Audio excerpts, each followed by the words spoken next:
We're going to call this special meeting to order. We're here at the Liberty Elementary School All-Purpose Room. We're going to show that this meeting starting at 4:45. Board members present is Board Member Schmidt, Board Member Sorrenzioni, Board Member Zimmerman, and myself, Board Member Kenyon. Ms. Schmidt, if you don't mind leading us in the pledge, please. Sure. I pledge allegiance to the flag of the United States of America and to the republic for which it stands, one nation, under God, indivisible, with liberty and justice for all.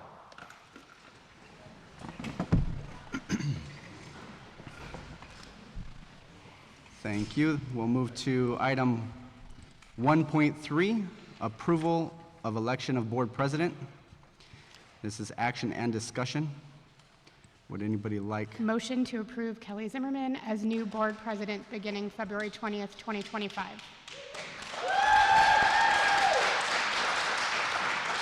Do I have a second? Second. Okay, we have a motion. And then we have a second. We'll go ahead and take the vote. Board Member Schmidt? Aye. Board Member Sorrenzioni? Nay. Board Member Zimmerman? Aye. And I will also show that I'm a nay, so that motion fails. Do we have any other motions or recommendations or discussion? Motion to approve Chris Kenyon as new board president beginning February 20th, 2025. Okay. I will also second that. We'll take a vote. Board Member Schmidt? Nay. Board Member Sorrenzioni? Aye. Board Member Zimmerman? Nay. And I'm also an aye, which shows that 2-2, which also shows that failing. So we have, this is where I'm going to ask Mr. Clyde. You know that you can abstain if you're not ready to cast a yay vote, but you don't want to cast a nay vote. Like, you can abstain if you'd like. Mr. Dangerfield? Yeah, How what do- she's saying is correct, you can abstain. Okay. You can also say a motion to reconsider, and then if you have a second, run it through again and see if any votes are going to change. Okay. So we need a motion to reconsider if anybody would like to reconsider their vote, or else it stands as it is where there's no elected board president. That's correct. Okay. Would anybody like to make a motion? I motion to reconsider to approve Kelly Zimmerman as new board president beginning February 20th, 2025. Mr. Dangerfield, are we able to reconsider the same exact motion? Yes. Yes. Okay. You'll need a second. Okay. Second. We have a motion and a second. We will take a vote. Board Member Schmidt? Aye. Board Member Sorrenzioni? Nay. Board Member Zimmerman? Aye. I'm also a nay, which shows that motion fail.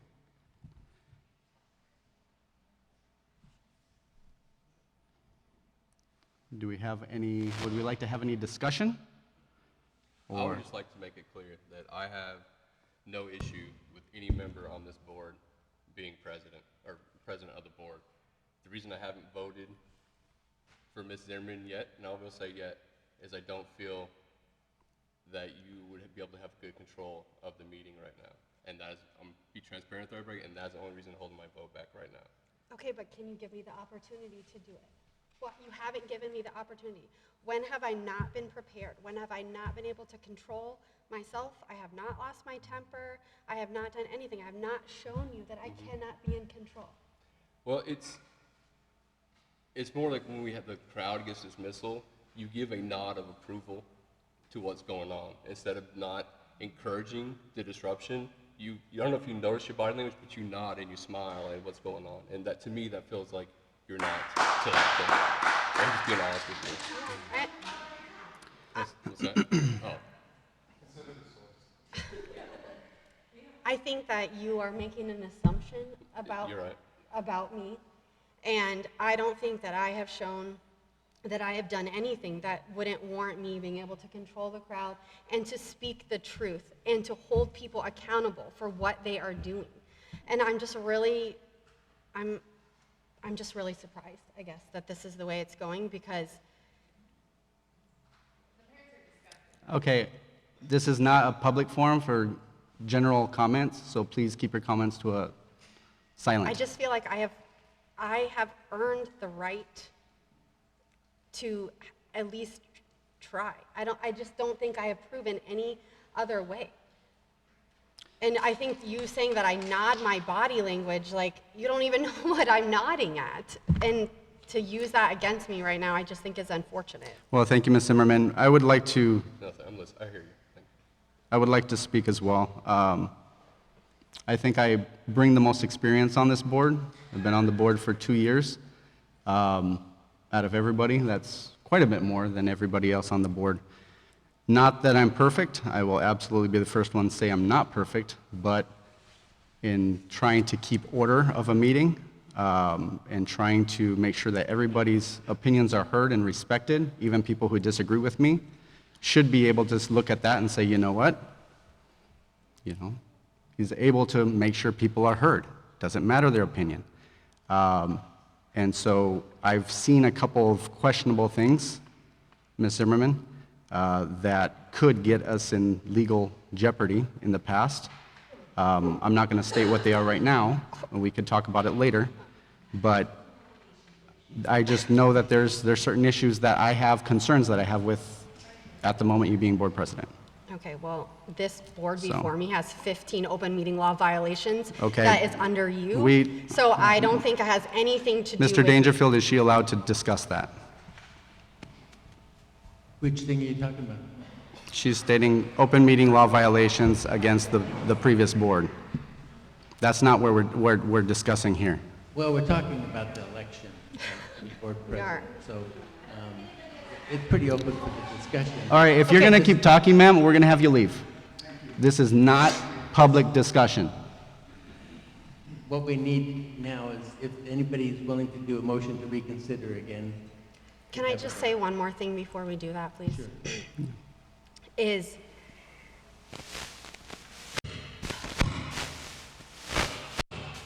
I lost my train of thought, to be honest, so. Well, Ms. Zimmerman, I would say I would like to, Oh, okay, sorry. with time, I would like to give you just some pointers on how this runs. All right, you can please leave. Can you leave? We were having a conversation and you're disrupting this meeting. I'm going to ask you to leave now.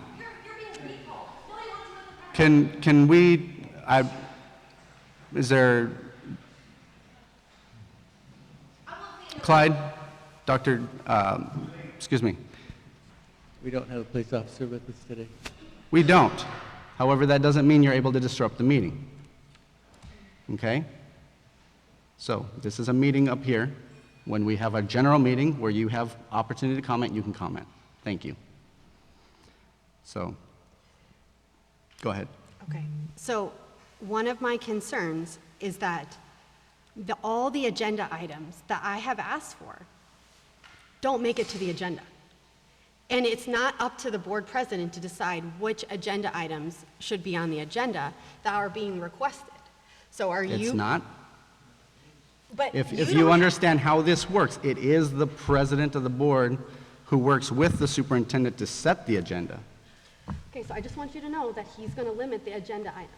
I That did not he's- say that. You just did. You said I- that it's your job to basically limit them, and that my concern is that my agenda items I did are not say it's making it my to- job to limit them, and this is not a time for argument. It's just understanding what principle, legal principle is. And Mr. Dangerfield, if you would like to clarify, whose job is it I to know set the whose agenda? job it is. My point is that the president isn't listening to all of the board members.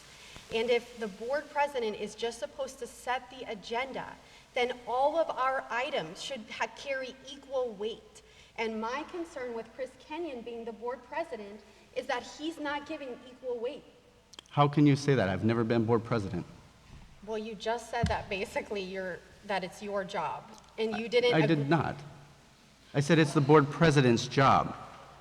Okay, but you have aligned yourself with Parks and Todd, and they limited those agenda items. and I had zero say in the creation of the agenda. Okay. So you're trying to wrap me in with something I had no part of. Okay, well, I'm just trying to defend myself because I'm being accused of nodding, and that's why I'm not qualified. So I'm just bringing up other concerns I have with people that are being nominated for board president. Okay. Yeah, to that extent, I would also like to say that I have concerns how you sometimes react to opinion in meetings, that it's inflammatory. People get riled up by the things that you say as well. So keeping control over the crowd doesn't happen when you accuse people of things or say things that you know are going to cause a reaction, which has happened at every meeting I've been a part of so far. So, you know, a calm demeanor would go a very long way in getting things done on this board, and I don't know that you have that. From my experience, which, as you've pointed out, is very little, but in 2 meetings, I've seen it twice. With that, do we have another motion?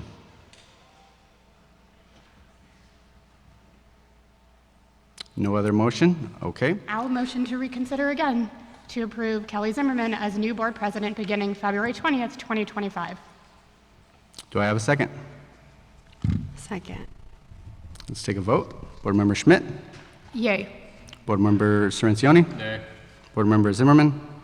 Aye. And I'm also a nay. That shows that fails. We'll give it a second. Okay.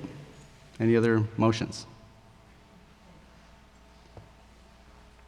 With no other motions, it'll show that at this time, there is no board president, and we will move to item. So, Vice President Kenyon, so Yes. Clyde, do you want to clarify what this kind of means or moving forward? The motions have all failed, so it just is going to leave the board the way it is, with just a vice president, no president. The vice president will have the acting role. I think your mic just went off. There you The go. vice president will be in the acting role as president. Okay, with that being said then, do we still do a 1.4, which is approving the vice president? Yeah, it's not necessary. It's an now. agenda item. Okay, let's do it.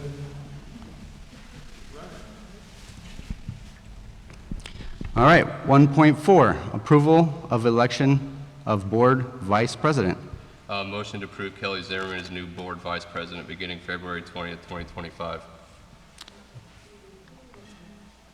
Do I have a second? Second. We have a motion, we have a second. Let's take a vote. Board Member Schmidt? Aye. Board Member Cirincione? Aye. Board Member Zimmerman? Aye. And I will show that I'm a nay, which means that that passes. So Board Member Zimmerman, you are vice president.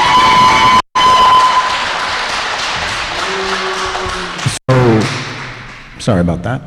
So we'll have to, I don't know, Clyde, we have a sitting vice president, and then we have a vice president who was just elected. So, Good point. yeah, we may have to figure that out, Yeah. how that works. And look at that. All right, Mr. Aguirre. Everybody. So my understanding, and correct me if I'm wrong, is that at this point, we would go ahead and the new elected vice president would take over the meeting That's as correct. if. Okay. That's correct. And that is fine. So with that, Sir, can I also get a clarification? Yeah, what's going on? So since we could not elect a board president, and you said that the vice president is an acting president. Right. So we essentially just elected our new acting president. That is correct. Okay, thank you. Okay, so we'll move on to item 1.5, discussion process of the governing board vacancy. I'm going to lead it, right? yes. Okay, so just for a little bit of a history lesson, we do have a vacancy on the board, And so it is the governing board's job to create a process in which to potentially recommend up to 3 candidates to the county superintendent for her consideration for the appointment. And it's up to us as a board to create that process. People can apply directly to the district, and that has been posted for about a week, and people can also apply directly to the county superintendent. I just wanted to provide some history to the board for people that haven't been on the board as long or watched meetings about how it's been done in the past, and then we can discuss how we want to conduct the process. So in October of 2017, the governing board basically hosted a forum, and the community had the opportunity to provide written feedback. And the following day after the forum, the governing board discussed the candidates in open session, and then would make a motion to, recommend. In December of 2017, they did it a little bit differently. They had an interview panel that made up of boards, principal, teachers, and parents. The audience also had opportunity to provide written feedback, but they made a recommendation that night. So in my research in the board minutes, I couldn't figure out how the board got the written feedback, so just something for us to consider. In January of 2020, they had a forum. The minutes state that the audience could provide feedback, but it didn't say how, but there was a recess for 20 minutes, so I'm just thinking maybe that's when they read the feedback. They discussed the candidates the same night. And then in September 2021, they hosted a forum. They did attach resumes to the agenda for the public to see who was applying. The audience gave electronic feedback, and the recommendations were given that same night. It stated in the meeting discussing the process that the electronic feedback would also be sent to the county superintendent, so that was different than I had seen before in the other minutes. And then in February 2024, there was a forum, and there was no opportunity for the public to give feedback during that forum. I just wanted to give the board just some idea of what has occurred in the past as we begin our discussion of what we would like to do with the candidates that have applied. Yeah, Vice President Zimmerman, I'll just chime in. We currently have 7 candidates, if I'm counting right. And the date that we posted, the board's aware there's a very tight timeline. You have 30 days to get the names submitted. So the date that we posted for the forum was next Wednesday here at 5:30. And we stand ready to do whatever the board wants to do with the community input process or changing meetings around. So Vice President Zimmerman just gave quite a history. So we stand ready to do it however the board wants to do the forum. And we do have a board meeting on March the 4th. So if the board chose to do a public forum on Wednesday, there could be community input, and then it could be discussed and decided by the board at the March 4th board meeting. So we stand at the ready to do whatever the board wants to. Okay, so we'll start with Ms. Schmidt. Do you have some ideas about how you'd like to do the process? I like the idea of a public forum and then allowing for community feedback post-forum. If we could do that electronically, that's probably good, although having written feedback right at the moment is also maybe a better option. Sorry, I'm thinking that through in my head and thinking that maybe electronic isn't the greatest. Giving each candidate an opportunity to present themselves and speak, I think, is important, so we can hear what they have to say. So yeah, I like the idea of the public forum, And Dr. Monroe, could you just tell me again what date it was posted? Because I know you said we only have 30 days, so I'm just trying to keep that in mind. Minnie, do you remember what date? I can't remember the exact date, sorry. Do you remember what's that? No, what date it was posted that our 30-day window starts before we have to have this stuff to the superintendent? It starts on the date of the opening. Okay. So it was a Friday. It's the 7th, but I Okay, think thank she you. meant when did the district post it? Oh, Yeah, whatever our window of 30 days, when did it start? So when does it end? Like, what is our final? Our- It starts on the 7th when yeah. he resigned. It starts on the 7th. I want to say we posted on Monday or Tuesday, or maybe Monday was a holiday, I don't remember, but yeah, it does start, Vice President Zimmerman's right, on the 7th. Thank you. Okay, Mr. Cirincione. No. I don't feel good, I'm sorry. Okay. Mr. Kenyon. Yeah, thank you. So I've been through a number of these a couple years back, and I really like the public forum section where we have the opportunity to get to meet the candidates, the public gets to meet the candidates. Although meet is kind of not the right word because, you know, you can't get to see who they are in 2 seconds, but it is a good way they can be introduced. In the past, the board members have been able to come up with 2 or 3 questions to submit to the board secretary to kind of put together an organization, or put together the meetings that, or the, excuse me, the questions that would be asked of the candidates. And also, the community also had the opportunity in this last one to send questions to, I don't know if that's directly to Ms. Minnie Camarado over there, our board secretary, or who, but out of the questions that were submitted, then there would be one selected from the public that would be asked. And I would ask that the same, whether it be, you know, previous forums have been very interesting because it seems like a lot of the questions are kind of repetitive and the candidates answering the same thing over and over and over. I know that happened to me, and so if they could be a little unique in the questions, that would be great. Just kind of some advice going forward, and I would try to limit it. We have, as Dr. Monroe said, right now, currently 7 candidates that could grow, and we want to be sensitive to their time, and I would also ask that they each get asked the same question. That way it's fair to everybody.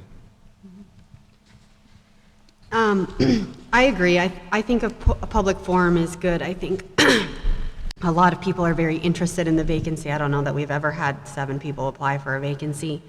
I also think limiting it to 3 or 4 questions. I don't think dragging it on, like you said, we're just getting a snapshot, and as we all know, you know, it's really up to the county superintendent. And so, you know, I mean, we can make our recommendation, but that it may not, you know, hold weight or not. I do think that the public feedback is really important.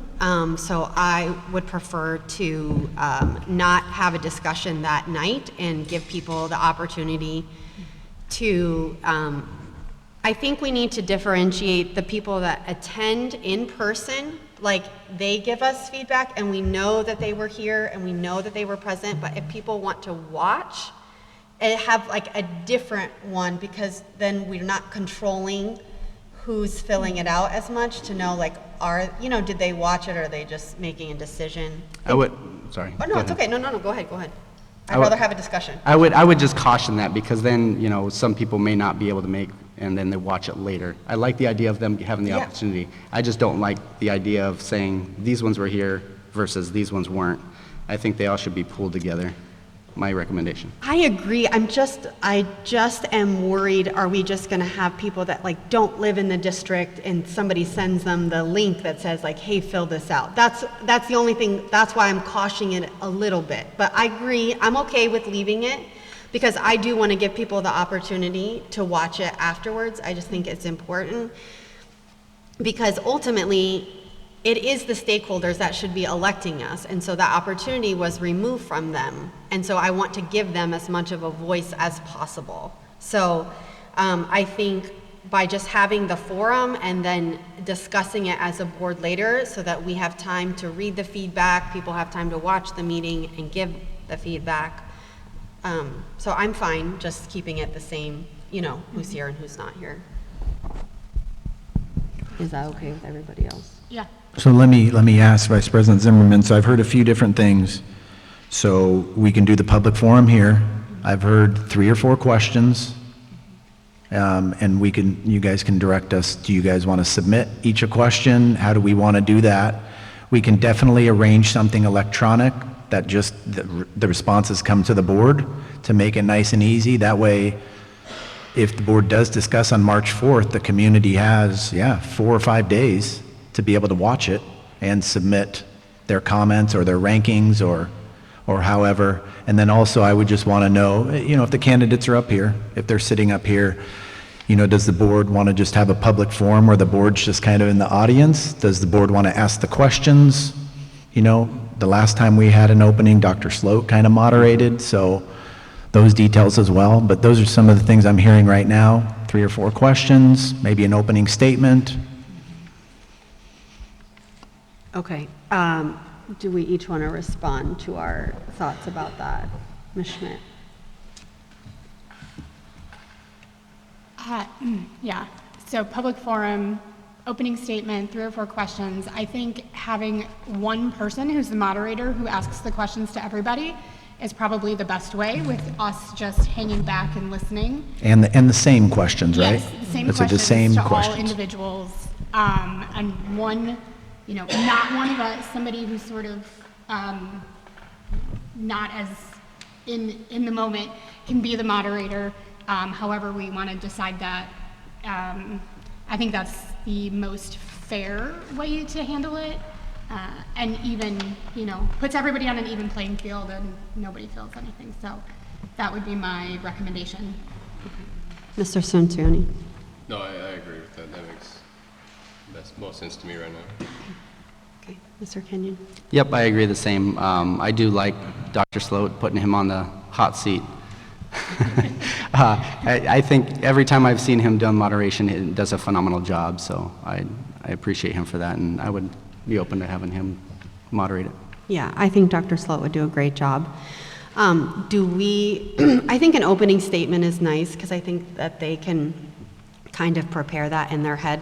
Do we want to make a time limit, though, for them to either an opening statement and answer the questions?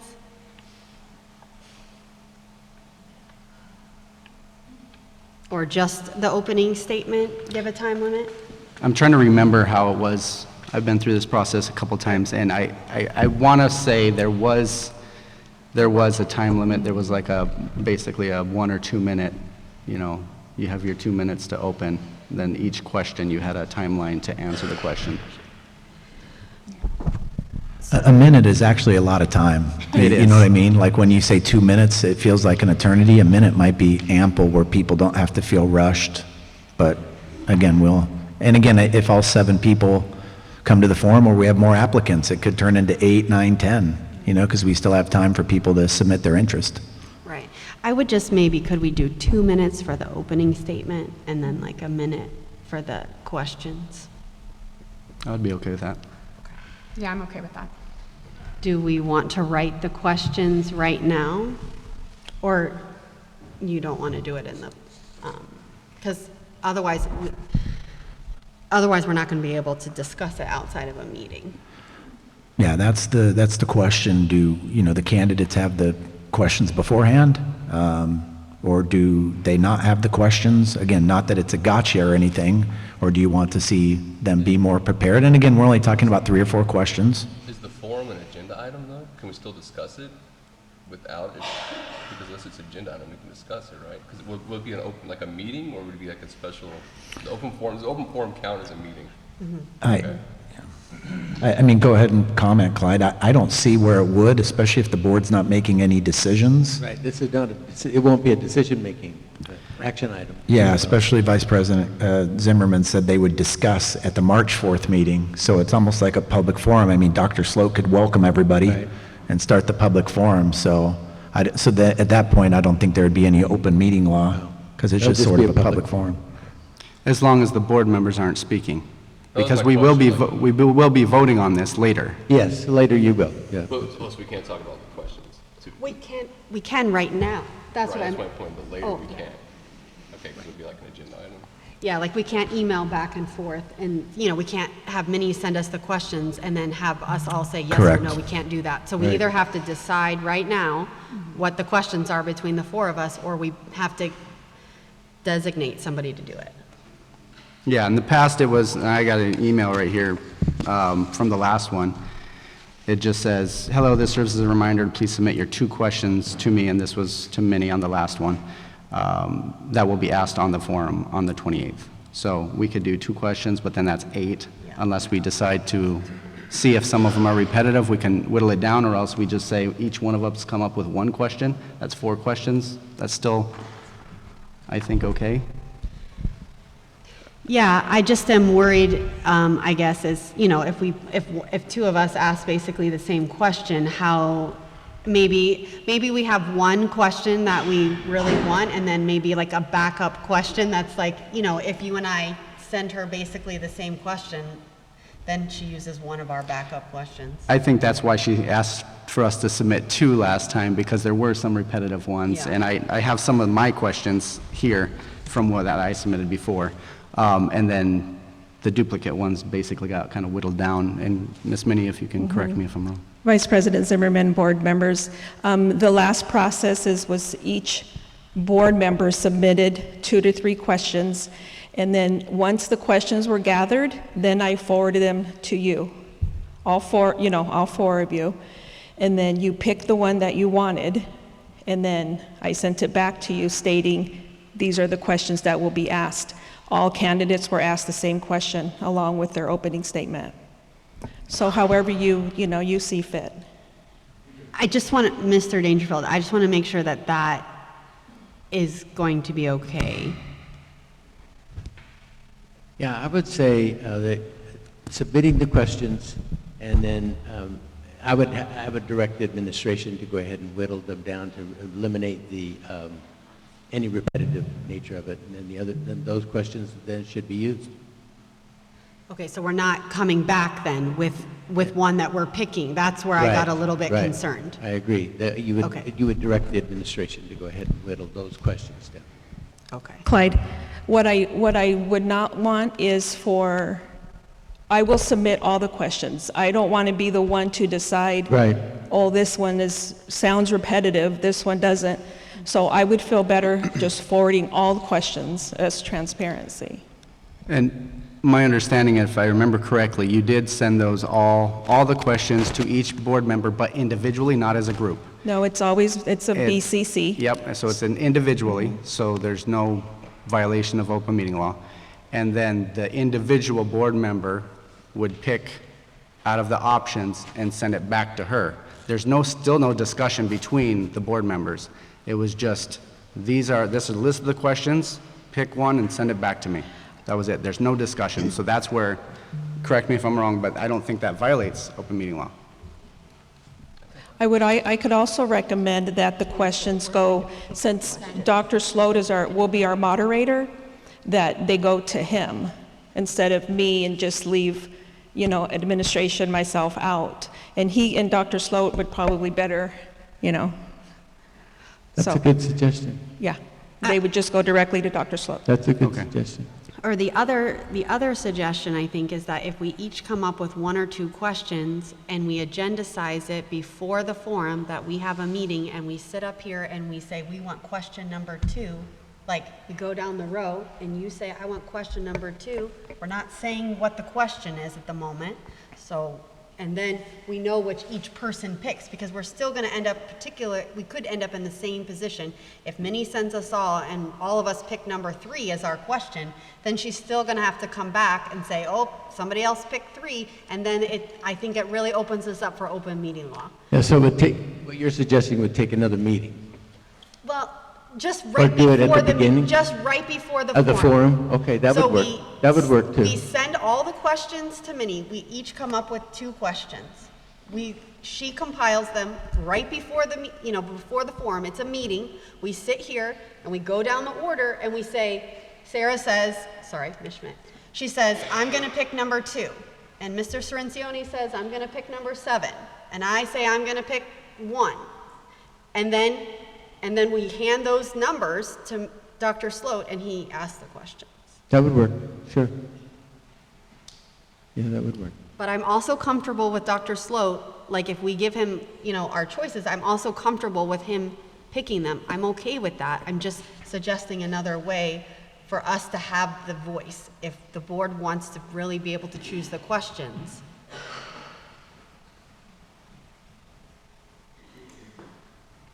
I'm okay either way. I still kind of like just each one of us submitting 2 questions. And if we're submitting them, just leaving administration out and submitting them straight to Dr. Sloat and having him be able just to pick the ones that he feels are the most appropriate. It's up to the board, whichever way. So you need to come to a consensus on which Yeah. way you'd like to do it. Okay. Ms. Schmidt, what would you like to do? I'm perfectly comfortable with Dr. Sloat choosing the questions, as long as he feels comfortable being the one to choose the questions. Okay, Mr. Sorrentioni. I'm okay with emailing too, but I think we should email them to Minnie, and then she can send them over to Dr. Sloat. Okay. Dr. Sloat, are you comfortable, if we submit 2 questions to Minnie, are you comfortable whittling it down to basically 4 questions? Thank you for asking. I was going to your conversation. Yes, I am. Absolutely. I would be more comfortable at the beginning of that meeting if you allowed me to submit to you how I went through and vetted and/or arranged, and that before that forum started, as a board, you said, yes, this is good. Or you elected at the beginning of that meeting to say, I'd like a change. I mean, I'm okay with you giving me that kind of thing. I'm glad to do it. But if when that meeting convenes, if there could be an item at the beginning that says reviewing and approving the items that we're going to ask in the next 5 minutes, I think I would feel comfortable with that. Okay. I just want to make sure that I give you the opportunity. I just heard you say that you were okay with Sloat, so I didn't ask you again. No, I'm okay with it, yes. Okay. Thank you. I hear what you're saying about us, but I'm just afraid that if we come together right before the forum, it's a meeting, and one of us is like, oh, I don't like that question. If we're going to meet before the meeting, I think it might be better just to have the 8 questions and each of us pick a number that we want you to ask. Because I just think it could lend itself to a lot of discussion again of, oh. My comment wasn't meant to make this more complicated. No, I know. I don't want to make it more complicated before the forum of us having this whole discussion about whether we like the questions or not, Just being respectful to your authority and your position. I appreciate it. But I'd be glad to, if you agree to send me a few questions each, I'd be glad to bring it down to 4 and cover the topics that seem to be germane through the question that you submitted. I'll gladly do it. Okay. Is everybody okay with that, or do you want to be able to have a discussion about the questions before the meeting? I'm okay with it. Yeah, I'm fine. I'm okay with it as well. Okay, so just to summarize, we're going to have a forum. We're going to have an opening statement for 2 minutes, and they can answer the questions in 1 minute. Each of us are going to send 2 questions to Dr. Sloat. I want to give us a timeline so that we give him time to process that, but I want to confer with the board because we were not asked about the forum. So can everybody make Wednesday at 5:30? I can. Yes. Yes. Okay. I was trying to think of them. That's okay.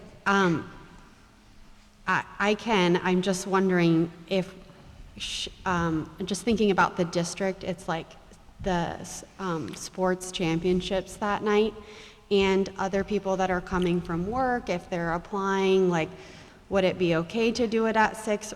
I will go with what the board wants. But if you really want to do it at 5:30, I'll do it at 5:30. I'm okay with 5:30. I would be okay with starting at 6 if it's more amenable to people. I know 5:30 can be really rough if you work farther away from the district, but either would be fine. I have no preference either way. It's both works. Okay. You want to do 6? I would prefer to do 6. Okay.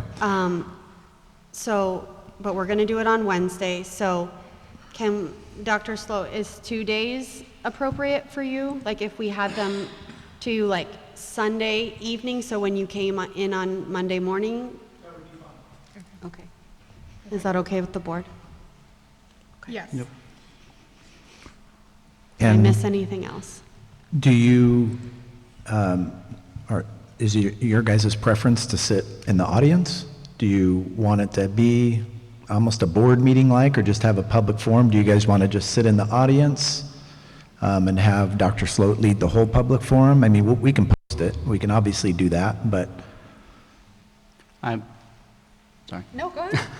I'm okay with sitting in the audience. This is not a meeting that we're supposed to have a discussion.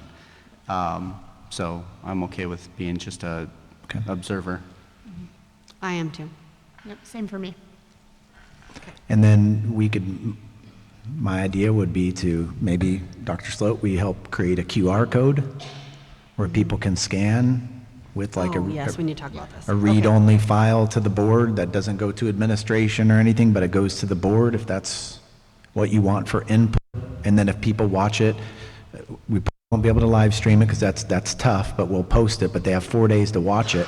Then they'd have people who are here could do the QR code, or if they watch it the next morning or the next day, we could send out the link where they could submit their feedback and the board could all see it. Not together, but you guys would have your separate thing as a read-only. I think the board should discuss what we want the feedback to look like. Do we want them to rank them? Do you want to just leave it open for comments? I think we should discuss what we want the feedback to look like. I would just offer that, remember I think the statute says the board can submit up to 3 names. Yeah. Now, if on the 4th, the board discusses and they can't come to a conclusion on who the 3 names are, what the county has told us is that everyone will be contacted for an interview with the county superintendent. With that being said, my thought would be almost a ranking, or, my thought would be like, who is your top 3?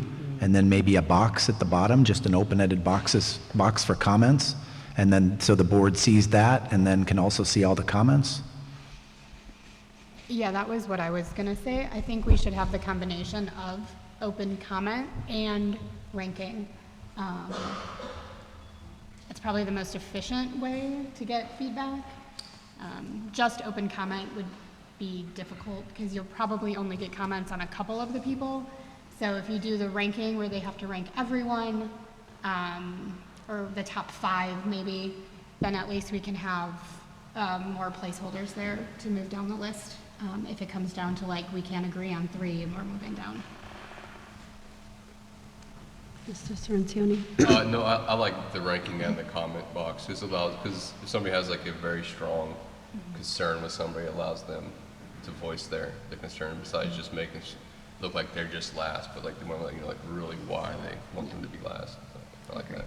Yeah, I'd like to have them all ranked personally, just because I do think that there are varying, ideas on the board, and I just think it would be good to have all of them. And the comment box, oh, I'm sorry, I'm No, just you're going okay. in order. That's Sorry, fine. that was my bad. I also just want to remind the public that, I'm thinking of his last name, Shane's last name. Whitford. Whitford said that, the county would request everybody that applied. So I don't want the public to be concerned that the county superintendent isn't going to get their name. So I just wanted to clarify that. Yeah, that's correct, and I appreciate you saying that. Even if the board comes to a consensus on the 3, we submit all of the documents. If someone applies to the county, they contact us, but we submit everything to the county, and at that point, it becomes their thing. Okay, Mr. Kenyon. Yeah, no, I'm okay with the ranking and the comments. I just want to remind everybody that the last 2 of these forums we did, nobody who was a part of it was even selected. So just remember that, so. Okay, so I think we'll go ahead and go with the ranking, all the way down, Okay. and a comment box. Dr. Sloat, is there anything, I'll be meeting with you after the meeting, Dr. Sloat, but is there anything that thinking about the form that's on your, No, we've already, as you know, we've already produced a prototype of it with a ranking question followed by your general comments box. Right now, the question is set up for the community person to indicate their top 3. Protocols, I keep violating them. For the community member to indicate their top 3 on it. If we want to leave it open, if we have 7 or 8 candidates and we ask the community members to rank them from 1 to 8, it becomes a much more complicated activity. Generally, we ask them to either select their top candidate, and then the top 3 candidates become the ones that have the most votes for the top. And another way to do it is the way that I might suggest that we ask the community members to indicate their top 3 without doing 1, 2, and 3 on it. And then we could modify that to indicate, to have them rank their first, their second, and their third if you'd like. So I just want to clarify what I hear you saying is that it would be difficult to have them rank all 7? Well, when you ask the more than 5, generally, and then put them in an ascending or descending order of things, it's complicated. I know it sounds odd and trivial, but it's more complicated for the individuals to do, and they might not do them all. If you make it more simplistic, candidate, and the one gets the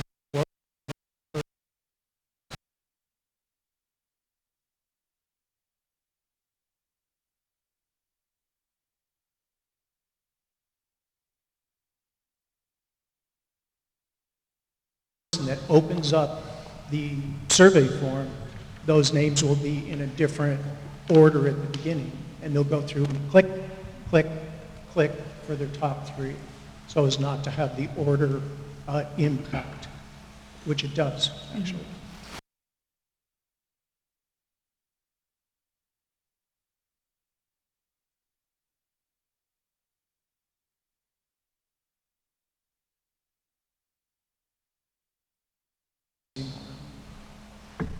Yeah. So, Are there any strong feelings either way? I like the top 3. I think that gets kind of what we're looking at, what we want. And the other question is this something the candidates are going to see? Because coming in 7th or 8th, that kind of doesn't sit right. But this is something that would just come back to the board, correct? yes. Anyone that would have the link would be able to fill it out, though. Right. Right. We won't send it out to everyone, but I imagine we post it on the website that are part of the Liberty community. But the data will come back just to us, and then we'll, process the data and send it to you. Candidates won't see it, and the users won't see it, what the results are as they fill it in. Before I let other people respond, I just want to ask, what kind of time do you feel like you need to kind of organize the data, as you said, so that we publicize when we're not, if they want to be able to fill out the form, at what point do we have to kind of cut off the QR code for them to be included? Obviously, they can always email the board. Obviously, anybody can email us and tell us what they think. But in order for you to be able to get the data to us in enough time for us to, look it over before the meeting. It's a very simple data collection, so it would take me probably just an afternoon to put together a summary of the results. Especially the top 3 is really just a frequency count. Everyone chooses their top 3, say 300-400 people respond, hopefully. And it just becomes who has the most frequency of the top 3. And it'll But then just, pulling the comments too, right? the comments will be there, and since it's just internal, this is the issue. If it's just internal to administration and yourselves, then the comments can sit as they come in, as if it's your survey. So you read them unedited. If the comments become public, then some vetting of those will probably have to be done, or should be done in some ways, much like we did open. So, Dr. Sloat, so they could have a link and just, I'll be able to provide they could have a link and they everyone could go in and check over the next a few link, days. a live link. Yeah. And then we'd have to just determine, do we close it, or how, when do you guys want, because the meeting's Tuesday night, where the board would discuss and decide. So does the board want it to just stay open until Tuesday? Or do you want to close it on a time, or does that matter? So that the board has time to read over the comments before you discuss it on Tuesday? So I mean, if the meeting's on Wednesday, that link is live Wednesday night. So people have Wednesday, Thursday, Friday, Saturday, Sunday. I just want to clarify. So you're saying you're going to send us a link and we'll be able to read the comments live? Yes, Okay. yeah. There'll be a secure link that I can forward to you and the leadership team, if you'd like. And you'll be able to see minute by minute as the data changes on it. You'll see every single candidate and the number of votes they get. If they're in the top 3, you'll be able to see the frequencies of that. So you may be able to see it, and you'll be able to see all of the comments as they come in. And depending on the board, it doesn't have to be shared with me. It doesn't have to be shared with many if it wants to just be exclusively to the board. But with this, if board member has time on Friday morning or Friday night or Saturday afternoon, you could click in and see the feedback that keeps coming in. The ranking, and then you could also see the comments as it goes. Yeah, I would like to see it. I think you asked her a little bit ago, but I think we should probably close it that Sunday. That way, the Monday, it's just the data's there and nothing's changing. And that'll give me plenty of time to do whatever sort of assembly or summary report that you want for Tuesday, for sure. Are you okay with Sunday? Okay. I think Sunday night is a good, clean break. And when we publicize it, because one thing is we'll publicize all this, we'll make sure the public knows about what the board's talking about right now, and especially the candidates, especially the people here. We'll make sure that gets emailed to them or what have you. And then we'll also publicize, Sunday night at 8 p.m. or 9 p.m., to give the board feedback. That way you guys at least have 48 hours before the board meeting, and you can read over all of that, so we can do that. How does the board feel about having administration attach the candidates' resumes to the board agenda for the public to see?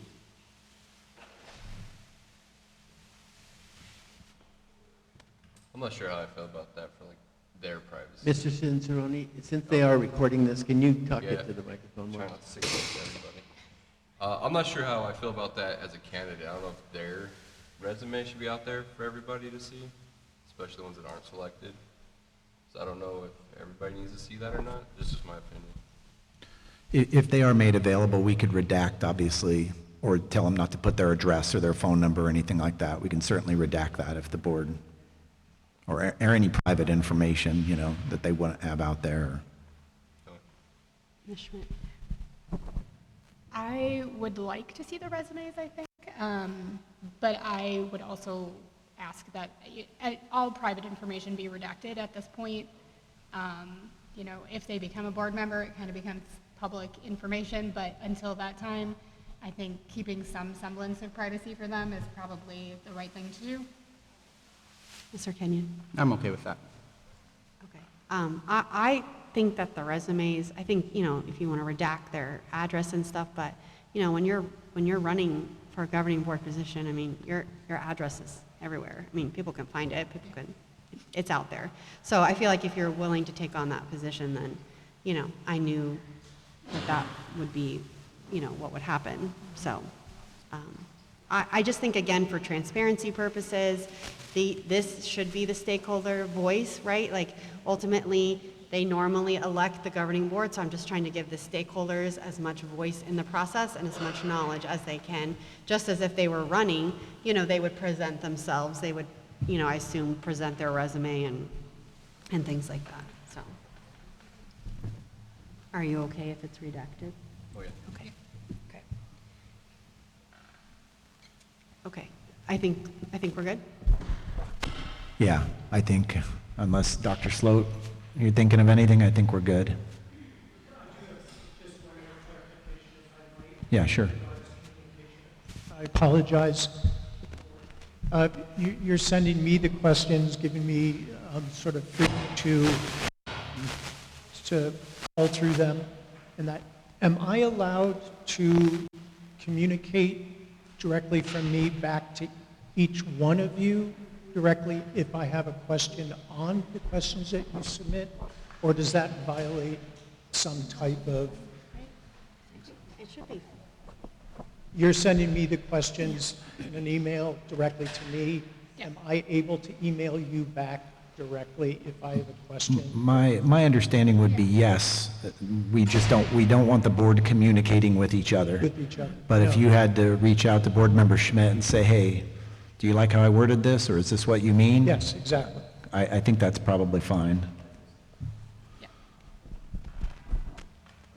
Okay, we'll go ahead and move on to item 1.6, which is the FY26 budget work study. Mr. Bolden. Vice President Zimmerman, members of the board, welcome to our work study session regarding the FY 25-26 budgets. Let me see, get our point up here to, uh-oh, you already went to the last thing first. Uh-oh, now there's no, there's no surprise anymore. All right.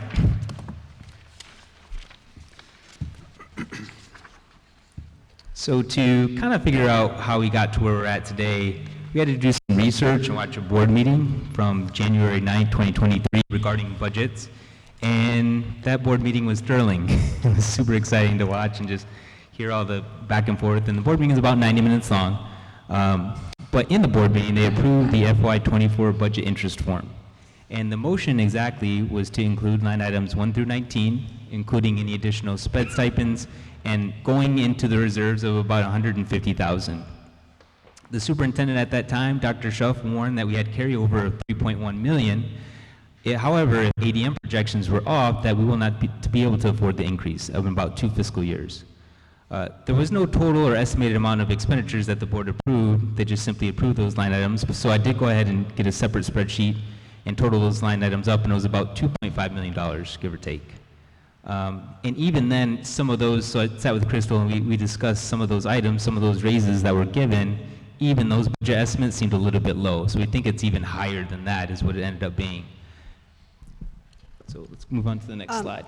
Yes. If it's okay, I'd like us to pause at each slide Yes. and allow the board to have a discussion, because I think this is very important, and ask questions, because I think it's too much to ask all of the questions at the end. Yes. Okay, Ms. Schmidt. I do not have a question right now. Okay, Mr. Cicerone. Not right now. Mr. Kenyon. Yeah, real quick, you said that you had to go back to 2023, January of 2023, to look at the budget that was, budgets typically are, what, 2 years? Yes, I this mean, is the budget for fiscal year 24 Right. that right. they did in January 9th, 2023 board meeting. Okay, and who were the board members on that, during that meeting? It was Chris Kenyon, it was Brian Parks, it was Michael Todd. Michael Todd, and Paul Bixler. Mark McGuire. Mark McGuire. Yes, Thank you. thank you. Okay, I have a couple of things. I just want to remind the public too that in January, we're not passing a budget. This is just the prioritization. So, you know, the district wasn't held to any of this. The district passed a budget in June of 23. In June of 23 for the fiscal year 24. So saying that this was all approved, it was a prioritization, but it's up to administration to make sure that we actually have the funds for this. And if you actually look at that budget interest form, it said that the budget available was for $2 like $2.0 million. And 1.1 of that $1 million is because the overrides phased back up. So not only, because we passed the override in November of 2022. So the first time that which is in fiscal year 23. So the first time you're gonna get the override monies is in fiscal year 24. So 1.1 of that $2 million that you added up is because we had the budget for it, because it came from the overrides. And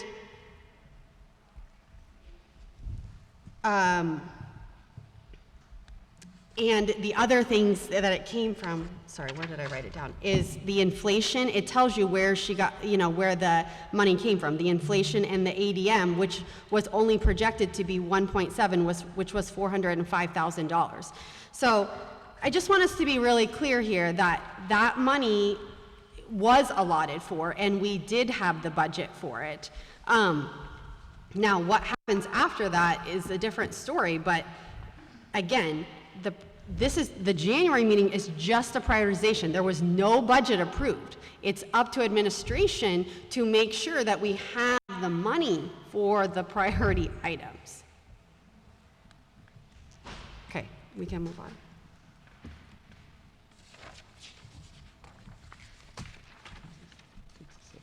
Okay, so let's take a look at our ADM.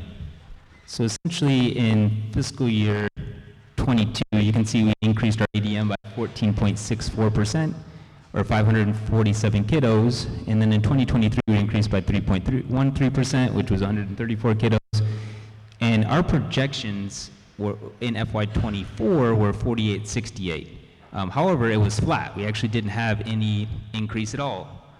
We think the reason we didn't have any increase was because Great Hearts Academy opened that year, and it was also the first year of our Liberty 4-day work, or 4-day week. So essentially we think that some parents took their kiddos out of our district and went to a different school. So between that, being flat and the projections of 4878, our revenues were short by $2.25 million. So that's a huge misprojection in regards to the budget. But we do project that we're going to increase by 2% this year, or 92 kiddos. So any questions from the board on this slide? Ms. Schmidt? No. Mr. Sorrentioni? No. Mr. Kenyon? Nope. Okay. So my question to administration is, you knew the ADM in February of 2024. You knew that the ADM, because that comes from the 100th day, was going to be 0. So my question is, and to the board that was on the board, is why did we build a school? Why did we build a school if we had no growth?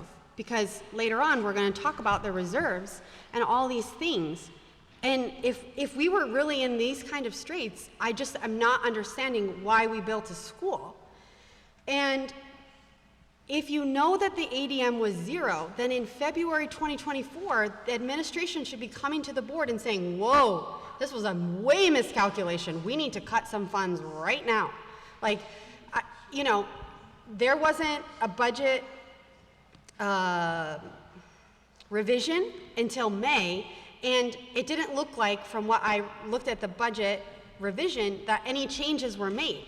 So again, administration needs to come to the board immediately. Like, this is a huge deal that we are way over. We spent $2.5 million of reserves, and we can't just say, well, we spent too much. I mean, these are taxpayer dollars, and and now we're gonna affect children. And I don't understand where you got this 450 students. It was supposed to increase by 450 students. Where did that number come from? It's 468 minus your 4418, since the projection was, it's basically 424, between what we projected it to be and what it actually came in at. Where did you get that projection? It was in the board meeting it was in a PowerPoint presentation that was made to the board in January of 2023. And I can send that to you as well. Okay, because I looked for it, and everything that I looked at, like from applied economics and other projections, we were only projected I saw numbers all the way from 76, only 76 kids up, and the highest number I could find was 217. So I don't think that that's an accurate number. I'd have to look, I'd have to pull it up, but I'm just concerned that I don't think that we can blame spending $2.5 million on reserves well, we just didn't meet our ADM. We have to hold ourselves accountable that we weren't checking. We should be checking this ADM. I learned today from the Auditor General that it's given to you every month. So we should be checking that ADM constantly, and we should be plugging that number into the budget to question. We have to check ourselves. We cannot get into this position. So where in that PowerPoint did that come up? Because I'd really like to see it. Yeah, I'll email it to you separately. You said in that first January meeting? Yes.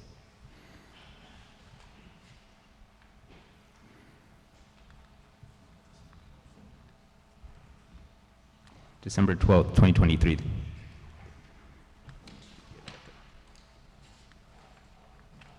Must have been 2022. Oh, December? You just said December 12th.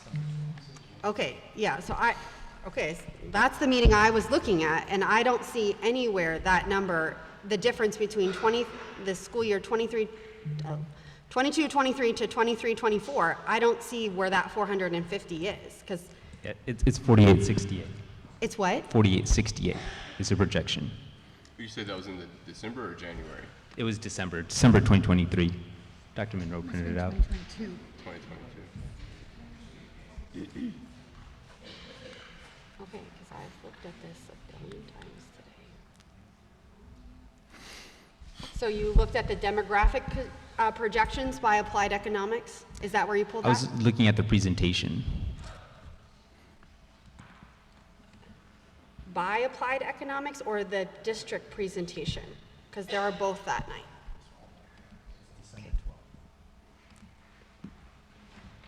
I think it's a district presentation. I'm not sure if it was applied economics that did it or not. And you said December 12th, 2022. 23. Oh, okay, so there was a new one. Okay, so I apologize. So,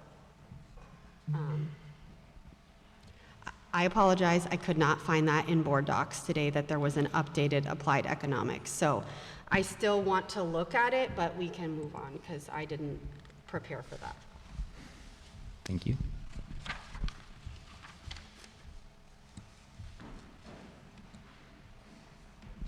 Okay, so this just shows our salary spending overall. So from each fiscal year for M&O. So essentially in fiscal year 23, our salaries were 19.1 million bucks, and then in fiscal year 24, salaries were 21.5. It's not 450 kids. So the difference is 2.4 million, where we had a 13% increase in salaries between 23 and 24. And then our benefits in 23 was 5.7 million and 6.8 in 24, or a difference of 20%. And our salaries are about 23 or 24% of our benefits, our total, are about 23% of our total salaries. So you got to remember that every time we give a dollar raise, that we have got about 23 cents of benefits that we also have to account for. So we got FICA, Medicaid, Medicare, ASRS. So those are all additional expenditures that we need to account for as well. And then we're looking at fiscal year 25. There's about a $2.2 million increase, and for benefits is about $600,000 for the current year.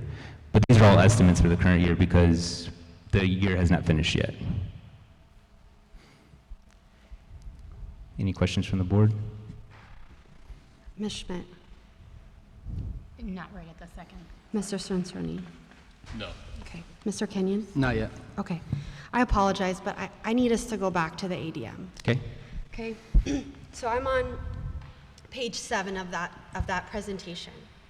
It says FY 22-23 ADM 4,874.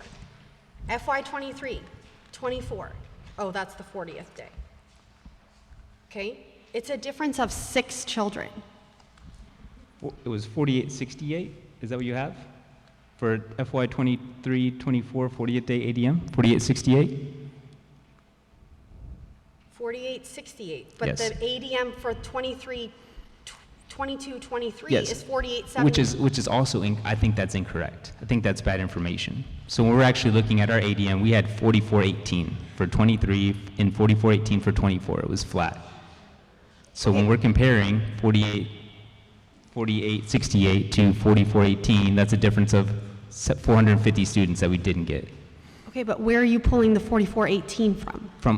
So when we had Mindy pull the information, she's over all of our ADM, and she pulled up all of our 100-day numbers for the prior years, and we just had to take out our preschool. So basically, we have to add up kindergarten through 8th grade, and then we remove our preschool numbers, and we came up with 40, and we triple-checked, because we were like, how is it possible that we were exactly flat 2 years in a row? And so that's where we got our information from. I don't know where that was coming from. I don't know if Applied Economics was giving us our ADM 4874 for the prior year or what, but that number's not accurate. So you're pulling the FY24 ADM from this PowerPoint, but you're pulling the ADM for 23 from a different spot. Is that what I heard you said? So the estimated is 4868.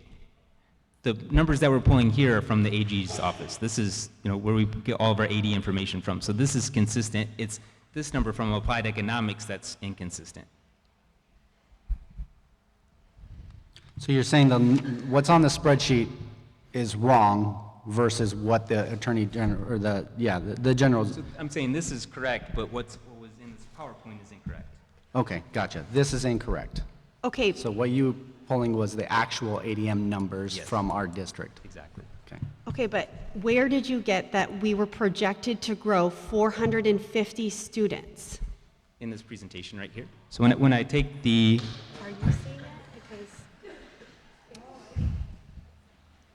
when I take our 4868 Okay. and I subtract the 4418 that we actually came in at, that's 450 on the nose. okay, Was the projection, that's the increase that they thought we were going to have in the number of students and the number of kiddos that we did not have. okay, but I'm just trying to understand. If you are saying here that the projection was wrong, but here is where they pulled the projection from, but you're pulling it from a different place. So now you're not comparing the same thing, because you're saying I compared I took this one number from this PowerPoint, but then I'm pulling a number from somewhere else. But if you're saying that the problem came in January of 23 from the projection, they only projected that we were going to be up 6 students. So the anticipated growth, here it says 78, I'm sorry, okay? But that's not 450 is my point. And I just don't want us to get into blaming other people for their projections, but the projection here is 1.6. So again, I'm just not clear where the 450 came from. So I understand we need to move on, but I would really like you to be able to show me where that number came from. Yeah, that's fair, and I want the board to understand, listen, we all make decisions based on the information we're given, so we're in no way blaming anyone. We're just trying to create a context and tell a story of why we think we're here at this point. So we're not trying to disparage any past board members, any past superintendents or administration, but I think that's fair, and that we should have that nailed down. But I just wanted to make that clear. I don't want anyone to interpret it that way.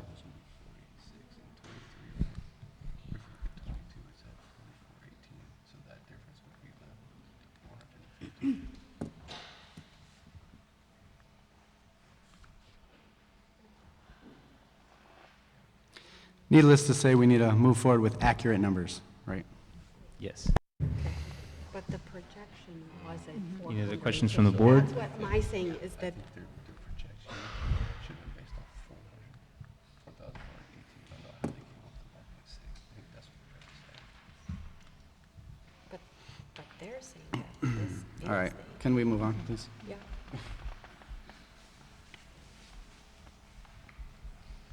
Okay.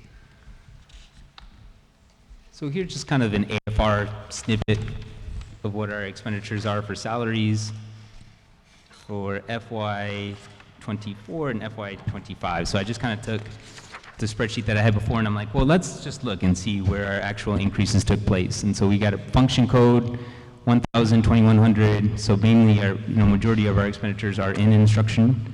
And then, so if you look at your instruction overall, it increased by $1.3 million, or 11% increase for that year. And our certified teachers increased by about 72%, so, excuse me, it was 11.13%. So, do you have any questions on, and those are kind of like some of the highlighted items that were just highlighting this information, and the totals are the same totals that are in the previous slide. Ms. Schmidt. Could you just, the certified other column, what does that all encompass? So those are for stipends for classroom coverage, mainly. Is there anything else that they're included, Crystal? All stipends. All stipends. Thank you. Mr. Cirincione. No, it's a lot to take in.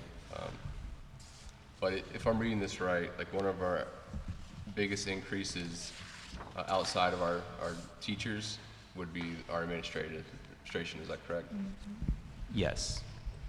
Okay. Yes. Admin increased by 103%. So we went from 156,000 in the prior year to 317 in 24.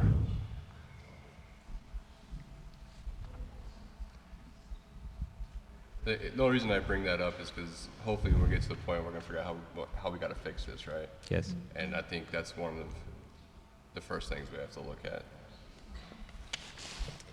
Oh, sorry. I'm sorry, I'm done. Okay. Mr. Kenyon. Yeah, I want to remind the board, we're looking at fiscal year '24. When we look at fiscal year '25, it'll be a little different picture. But I don't disagree, Board Member Cirincione, is that we need to look at administrative costs. And I'm going to reserve most of my other comments and questions for the next slide. I just want to point out that the board approved raises for 2% in fiscal year '25, even though the superintendent at the time advised against doing that because of the concern that we wouldn't be able to withstand it long term. And I also want to point out that in fiscal year '24 is when the board at that time forced the superintendent to resign, and we had to pay out her contract, and then we had to add another superintendent. So I'm sure that that played a part in the administrative costs. That brings up some, the superintendent's payout, all that got lumped into the one FY since it was all happened at once, correct? Yes. Cirincione, can you move that microphone to the edge of the table? Sorry. They're trying to record this meeting. Is that better? Okay, I think we're ready to go on to FY '25. Right. So again, this is kind of what we would see on the AFR. So just taking a look at instruction, and these are all projections. So we kind of take our expenditures year to date, and then we take our encumbrances, and we take our pre-encumbrances, and we just sum all those up, and we come up with a projection of what we think that expenditures will be. And for teacher salaries, we had an increase of 11.53%. So in FY25, it was 15.14 million, and in 24, it was 13.6. And you don't have to worry about that 6114. I had a PO in there to hold for budget carry forward for next year. So it's actually that 6114 is closer to 300,000, which is more in line with what we had in the prior year. So if you had any questions in reference to that, you don't have to worry about that. But any questions? Ms. Schmidt. No. Mr. Cirincione. No. Mr. Kenyon. Yeah, I have a few. So, good things, right? So we see that instruction has went up, like you said, the 11.53%. So that's good to see the money's going to the classroom. However, we could say teachers didn't necessarily get a raise of 11.53%. So what does that mean? Does that mean we've hired more teachers with more experience. So the more teachers that come on, obviously it's tiered, so they would come in at a higher rate. Is that what we're looking at there? Yeah, we got to really kind of dig into those numbers to figure out why it's, 11%, but it's, you're exactly right. I mean, we're thinking, we're like, hey, we only gave a 2% raise, so it should be closer to 2%.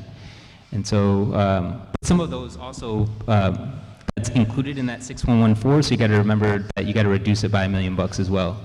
So that also, that would be lower than 11%, so it'd probably be closer to like 3 or 4%.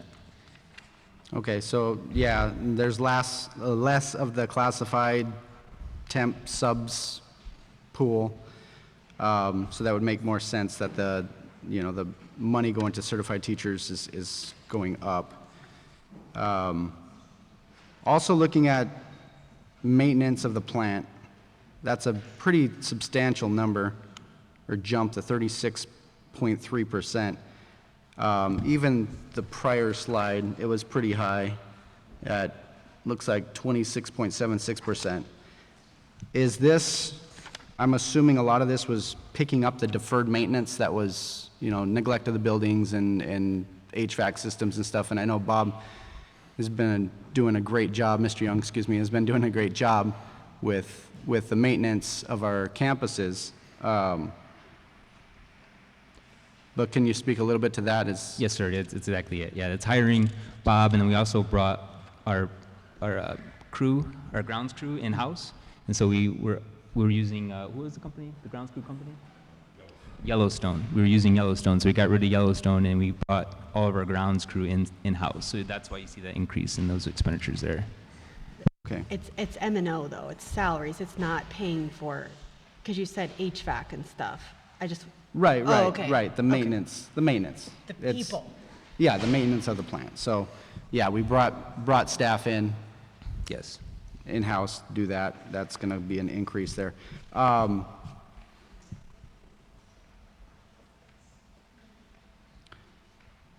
I guess it's probably too early. I know that the board we're working with a company right now and dealing with substitutes, having a substitute pool, helping to fill vacancies and things like that. Is that kind of why we're seeing on here the substitute teacher reduction of almost 40%? No, so we're not going to go with ESI until fiscal year 26, so until next year. So I'm not sure why you would see the reduction unless we just didn't need as many subs, if teachers were That's coming good. in class. That's yeah. good if we don't need the subs. All right. So, but that did bring me to my next concern is all of the stipends. And I know stipends, teachers, staff, they like the stipends. But I would like to, you said that this item, the certified other line, that's not the correct number right now? Yeah, it's at 1 million less, so it's actually closer to 300,000. So it's actually about $75,000 less than it was last year. Okay. But we don't really have any encumbrances for those, so we're about right on par from where we were last year. Okay, thank you. Okay, so I have a couple of concerns. So the district knew in July of '24 that we had overspent the budget by $2.5 million. And so my concern is why did you, one, not tell the board clearly, in my opinion, because I was attending meetings, watching meetings, and, if we didn't have the money for the 2% raises, don't get me wrong, I want to give teacher raises, but we have to be fiscally responsible. And if we didn't have the money, because we haven't got there yet, but, we're over 2 million in fiscal year 25. And so we can't be doing this. And I just want to point out that in this fiscal year, that the administration and the board approved that these new admin positions. So we took the director that's now HR and we've split that job into 3 positions. Before this superintendent, that position was 1 and now it's 3. And so that's a significant amount of money because those are high-level administrators that we're paying. So that maintenance and operation number here is part of that. But again, I just really, it's the district administration, the board is relying on you to give us the information that we need to make decisions. And in my opinion, you should have been telling the board, we do not have money for raises. We cannot do this. And this is why at the last board meeting, I did not want to approve any job descriptions because I was very concerned about this budget and why I asked for a budget study session and why we're sitting here. Because I knew that we didn't have the money. I can see it in the audit risk, but it never came before the board.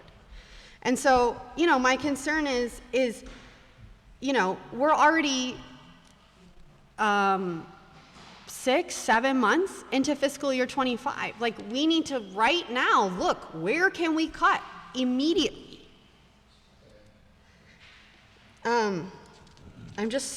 I'm very concerned that we're continuing down this path.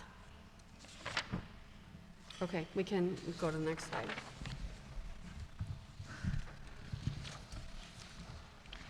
Right, and this is just showing benefits essentially, we're increasing by 10% for instruction. But we just got to keep in mind that for every dollar that we spend for a salary increase, we got 20 cents that we need to spend in benefits for those increases as well. So this is just kind of to highlight that, but any questions from the board on this slide?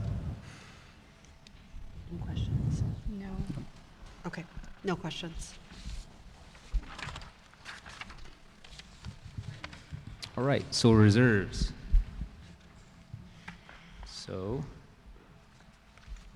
the legislature appropriated $1 million in FY24. That was taken away in FY25, so we didn't have that additional $1 million. In FY23, we had approximately $3.5 million in carryover.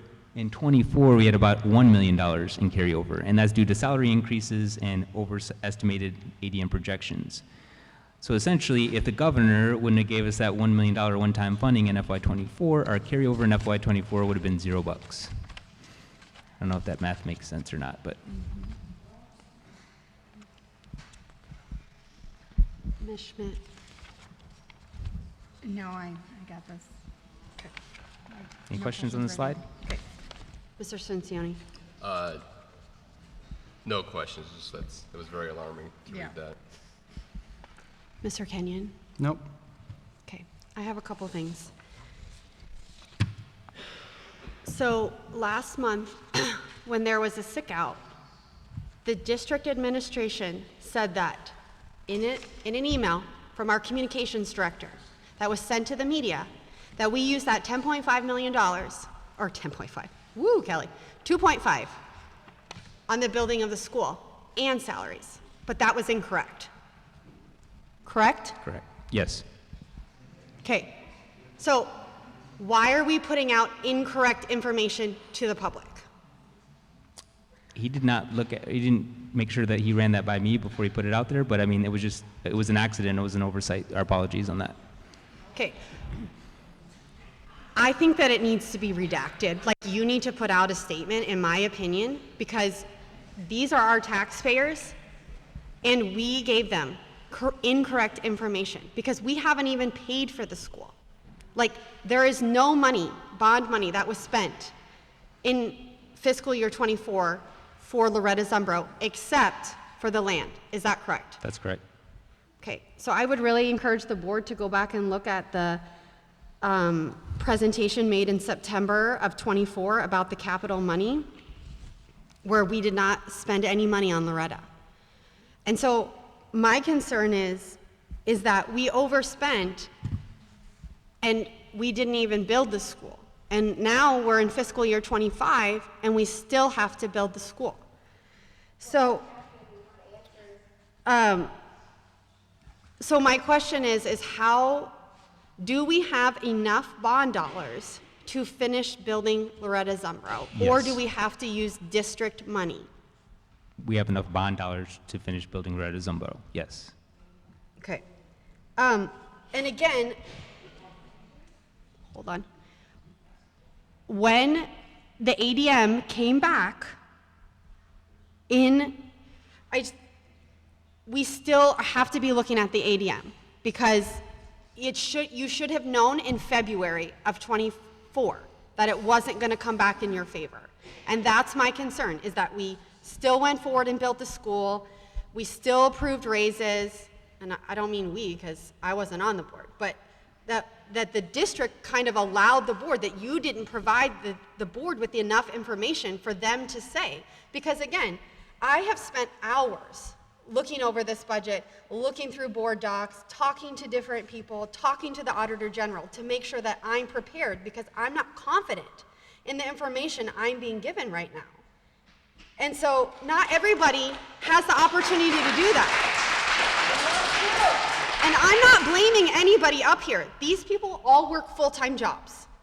And whether we want to admit this, this is a volunteer position, and I am fortunate enough right now not to work a full-time job, but this is your jobs. And I'm sorry, but it has to be said that this is not okay.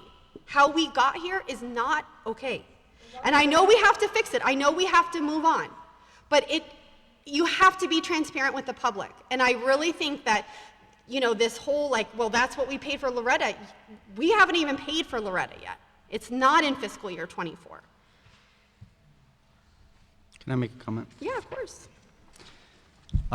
Correct me if I'm wrong, Mr. Young, but I believe there was a meeting where the board had directed administration to dip into the reserves to pay for pieces of Loretta Zumbro in regard to especially a lot of the electrical stuff that was long wait times, lead times, the 7-8 month out lead times, knowing we were going to get reimbursed from the state, but we didn't have that money at the time, so the board directed administration to dip into the reserves for that purpose. Is that correct or no? Madam Vice President, Mr. Kenyon. I don't know if your mic's on. Oh, sorry. There we go. We used the state money for that. We did not dip into reserves for anything on the Loretta Zumbro school. Okay, thank you. And I think what you're referring to is there was a resolution that was passed by the board to appropriate the $9.9 million, but that resolution was passed in fiscal year 25. It was in August of 24, which is in fiscal year 25. So that can't account for the reserves of 24. Okay, we can move on to the next slide. All right, so then in summary, we underestimated and overestimated our revenues in FY24. We've been working with Karen Smith with IFL Meach and Becky Williams with PCG. We've been meeting with them on a regular basis, trying to solve this issue and figure out how we can get this in the right. Variables involved, and we talked about these in the slides above, but we had past budgets planning on enrollment projections were not met. January 2023 budget priority salaries approved with some underestimated amounts. Governor Hobbs gave us a one-time funding, and 2023-24 ADM did not reflect enrollment growth. And also ESSER monies have been expended too. So we have a lot of positions that are in our ESSER dollars or that were funded out of ESSER dollars that are now being in M&O. And so our M&O is having to take the hit. Any Okay, questions on that slide? Okay, Not at this moment. okay. Mr. Centuni. I know it's kind of tough because you weren't here and you're trying to figure out what's going on. Yes. All right, so I do want to say I do appreciate you trying to figure out what happened because you weren't there because you just started last year. Is that correct? July 1st July, of 2024. all right. So I understand that you weren't there, and we are looking at you though as the financial expert. So I think that's why it sounds like we're being kind of hard on you. We know you weren't there, but we're just looking to you for the answers. And so I appreciate you bringing some of this up. You think that caused it? That's really. I know we have more to go, but I just wanted to put that out there for right now. Thank you. Oh, Mr. Kenyon. Yeah, we knew the ESSER monies was gonna die off. And I know that there's a number of things tied to that. And you said the M&O took a hit.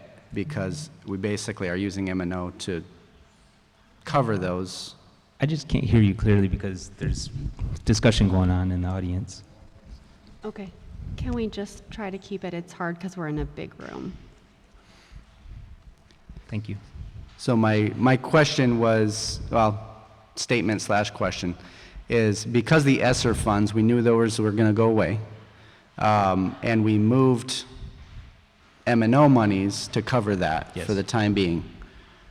I would like to see what all those cover, Yes. and, you know, if we don't have the money for it, maybe they just need to go away. Yes. Now, I know it's going to be hard.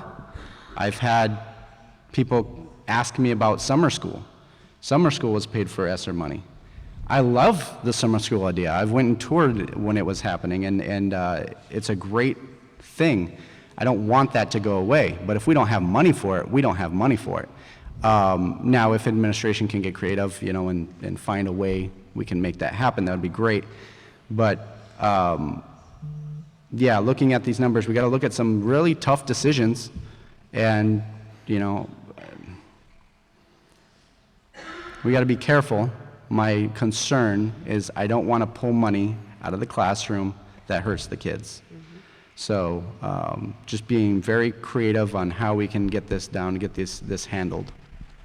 And Member Kenyon, we'd actually just briefly talked about summer school this afternoon, just a few hours ago, because we're looking at some of our Title I capacity with budget remains for the Title I grant to possibly do the summer school this year. It may look a little different because it might be funded under a different source, but that Title I wouldn't be included in the M&O, and we have a balance where we're going to explore being able to have summer school through the Title I grant. So one of the options we have moving forward is we really need to expand our options with grants, like we've done on a lot of things, so that we can fund some of these things that may be reduced or what have you. So more information to come on Sunday on summer school, but right now our intent is to do it. We were just talking about it, but pay it not there's no ESSER, but potentially pay it out of the Title I grant. Thank you. I had a question since we're going to talk about summer school. Was summer school paid through ESSER, or is it normally paid through Title I funds? It's normally paid through Title I. Okay, so the ESSER monies didn't really have anything to do with summer school. No. Okay. I do think that we need to look at what the ESSER money's paid for sure. So I agree with Mr. Kenyon, absolutely. When did the ESSER funds expire? Like, when did we stop getting them? September of 24. September of Yeah. 24? So that's a little bit into fiscal year 25. Just a bit. Okay. And you know, district administration. So, you know, I agree with Mr. Cicerone that Mr. Bolden hasn't been here, but Dr. Monroe has. And so, you know, again, you need to have brought to the board what was being paid by ESSER funds, because you're right, we should never have, and I think one of the things is the permanent substitutes. Yes. I think that is one of the things that was paid by ESSER funds. Yes. Okay, so that should have been a discussion for the board last June, because you knew those monies were going to go away in September. And so you know, again, these are going to be very, very difficult decisions that we're going to have to make. But unfortunately, we're going to have to make them because we cannot be over like this. I'm good with this slide. If I remember correctly, we did discuss some of this back in June, so. Right, so FY25 analysis. So right now our M&O budget's over capacity by 2.2. Our unrestricted capital, however, is over capacity by 1.8. And so we can move that capacity, additional capacity in our capital budget over to our M&O budget, leaving us just negative by just short of $400,000. And we can transfer those expenditures over to Medicaid, which will put us at a zero. And then we'll also have some additional growth dollars of about $451,000 that we're anticipating. And so that will be our carry forward that we have going into FY26. Ms. Schmidt?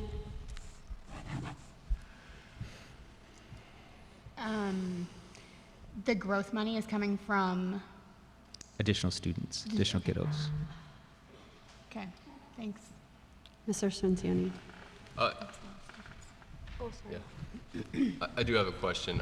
So I know we just did like the, oh my gosh, Verigy? Yes. The Verigy stuff, right? So that should be kicking in soon. So we did the loan for that, and we're getting like the match back for the savings and stuff. This might be a dumb question though, but when that starts kicking in the savings, does that relieve some of this M&O budget that we had? Unfortunately, it's a wash. Okay. So we're going to be spending 500K out of capital, but we're going to be saving 500K in M&O. Okay. So it should be a wash. But it's a different pot of money though? Yes. Okay. But we can move that pot of money from capital over to budget, over to M&O if we need it. All right, thank you. Yes, sir. Mr. Kenyon.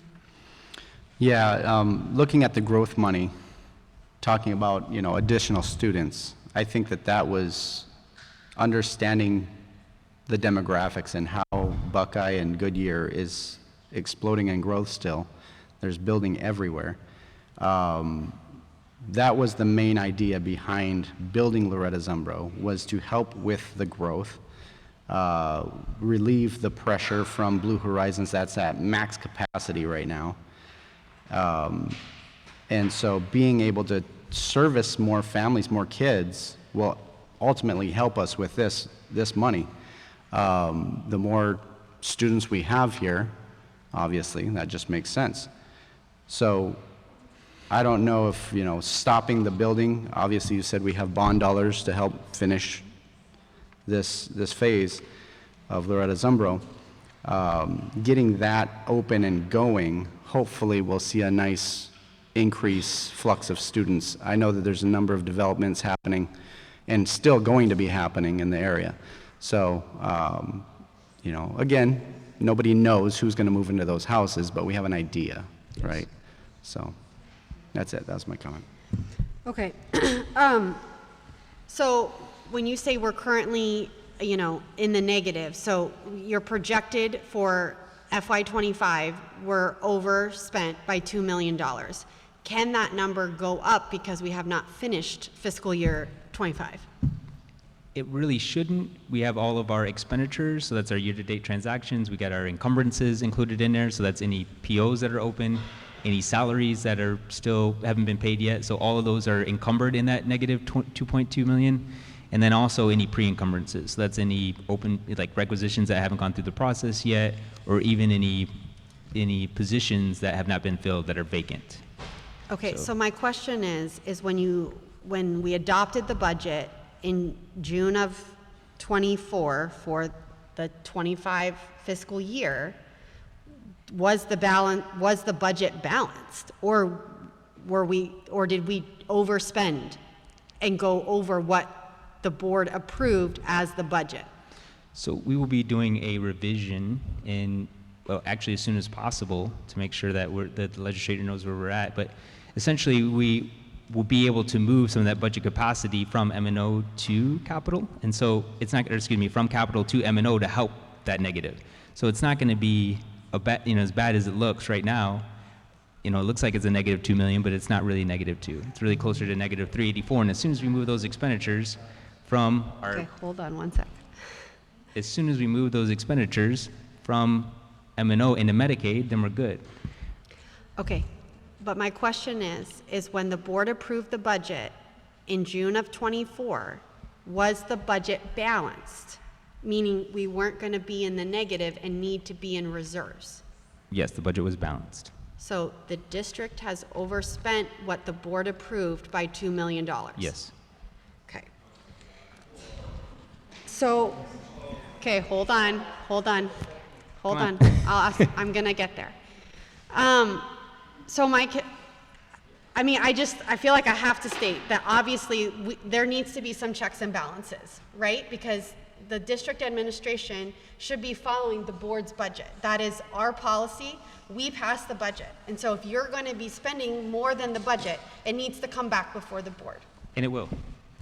I know, but it already happened, right? Like we already spent the 2 million. Yes. Okay, so it needs to come before you spend it because it's our job to approve the budget. That is one of the main jobs of the board.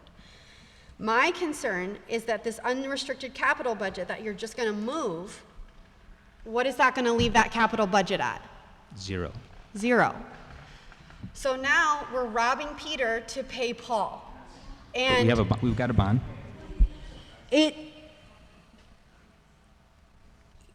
are lots of things that could come up. And one of the things that I learned today is that computers falls under unrestricted capital. So, we have 4,000 students, and, all of those computers are not going to work next year. They're teenagers. I'm just going to tell you. I have teenagers, and they're not going to work. And so my concern is I understand that you're balancing it, but you're really just creating a different problem.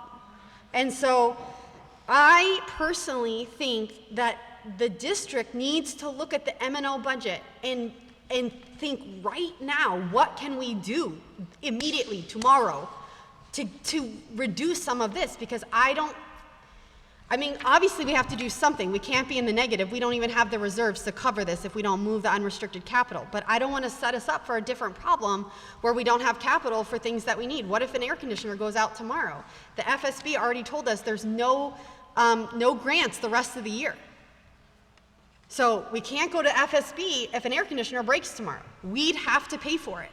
And if we have no capital, we're not going to be able to do that. Or we're going to be in the reserves, which we only have 100,000, or excuse me, close to $1 million. Sorry, I misspoke. And I looked at all of our peer districts, and there's only one district around us that has less reserves than us, and that's Saddle Mountain. Everybody else is in the millions. So it's not that everybody else is in the same position. Everybody else was able to balance their budgets. Everybody else lost their ESSER money. So we really have to look at the ramifications, and I just am not comfortable moving all of capital. My question about the Medicaid, are we not billing Medicaid properly? Like, why are we moving it? Because Medicaid is like what we bill for special services. So I'm not understanding how we can move money from M&O. One is M&O, right? Yes. So why is it getting moved to Medicaid? Medicaid dollars are very flexible, so you can pretty much move anything into those dollars. They're very similar to 570, like our indirect costs. And we got about $1.1 million in cash balance right now. Sorry, it's really you're really fuzzy tonight with that, Mike. So we're taking M&O money, but we're in the negative in M&O to Medicaid because we need to pay for Medicaid? No, because we need to make sure that we're not negative anymore. So we're going to move $384,541.14 of expenditures from M&O over to Medicaid, which we have the capacity for. Right now, we got about $1.2 million in Medicaid. That's cash we can just use. There's not a lot of restrictions on it. So that's a recommendation that was made to us by Karen Smith. Okay, but Medicaid payments we're getting for providing services to children, correct? Yes, but there's not a lot of restrictions. If the board would rather us do 570, we can do 570. We can move those into, we have several different pots that we can move those expenditures into. But that's just the one with the highest amount of money that has the least strings attached to it. Okay, I guess my concern is we're taking, I don't even know what we're taking from M&O, and we're assigning it to Medicaid when it's supposed to be used to service children. I understand what you're trying to do and trying to balance the budget, but the way that we're going about it seems quite concerning to me personally. But okay, we'll go ahead and move on to the next slide.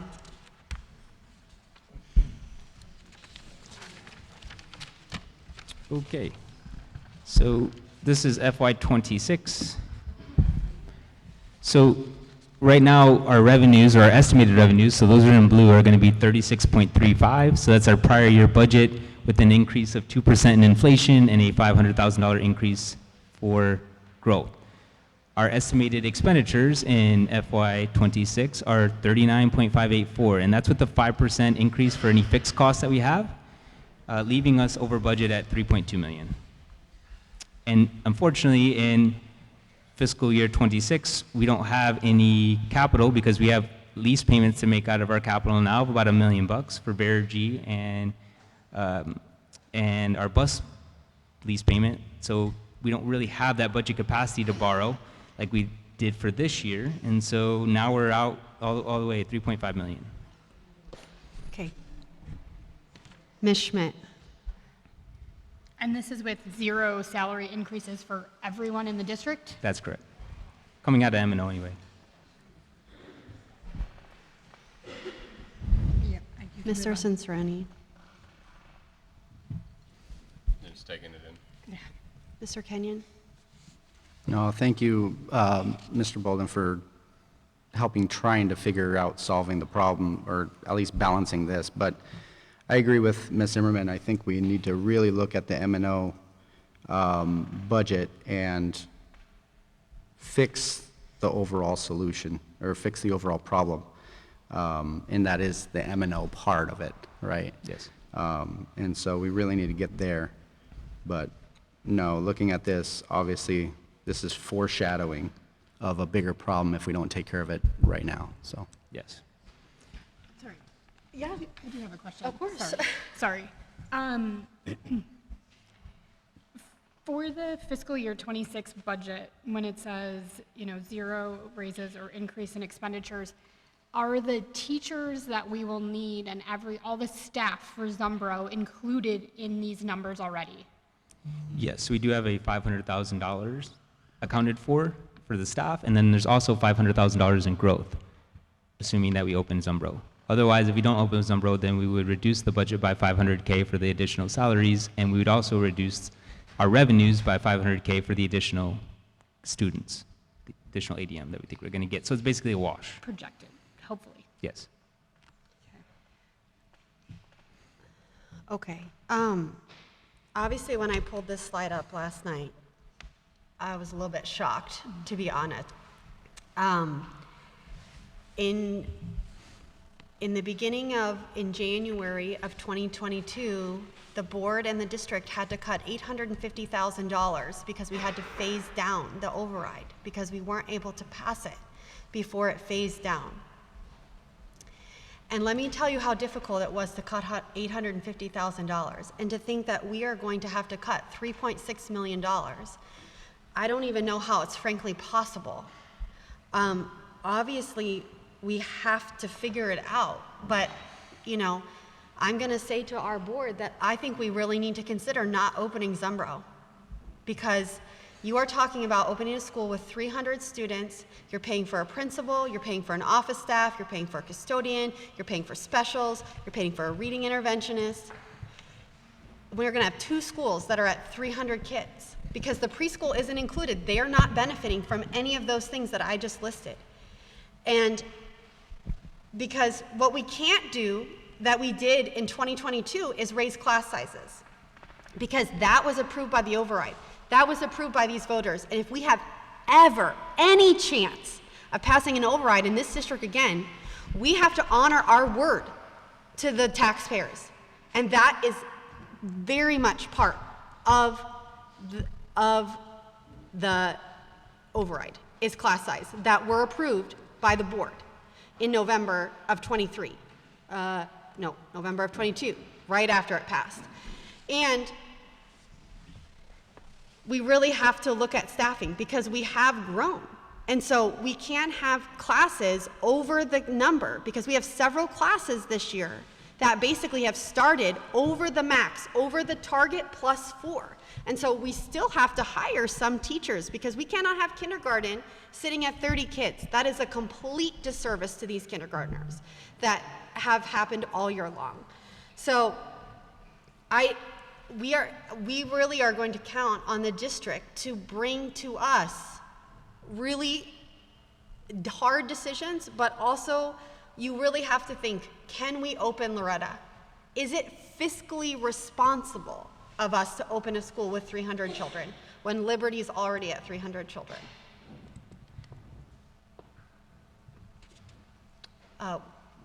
Unless anybody else has anything on this slide. I did have a question for you, actually, Sure. in your thought process. So we don't want to increase class size, right? And a lot of the schools are maxed out. They're not. So some of them, right, they have like 30, I won't say max, but they have like 30 kids in their class. Yes, I mean. So how do we have growth and not increase class sizes? Because if we don't have more space to put more classes. Well, the only school that's really at capacity is Blue. So I believe every other school on campus, every other school has capacity, and I didn't print it out, but Dr. Sloat gave me the capacity at all the schools when we were doing the boundaries. And so really Blue is the only one that's near capacity. And so I don't see Mr. Naminsky to ask him how many classrooms he actually has at Blue, but I believe there's only one grade level that's over the target at Blue, so that would only be potentially one classroom. What did we put it at? Was it 30? It's different. I'd have to pull it up. Like kindergarten is supposed to be at 22 plus 4. Yes, So every other school has room. These are the grade level approved, so like, yeah. And then the color coding matches.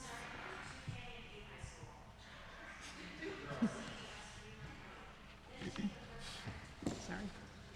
All right, sorry. Thanks. Did it answer? Okay. Okay, I think we're ready to move on to the next slide. Yeah.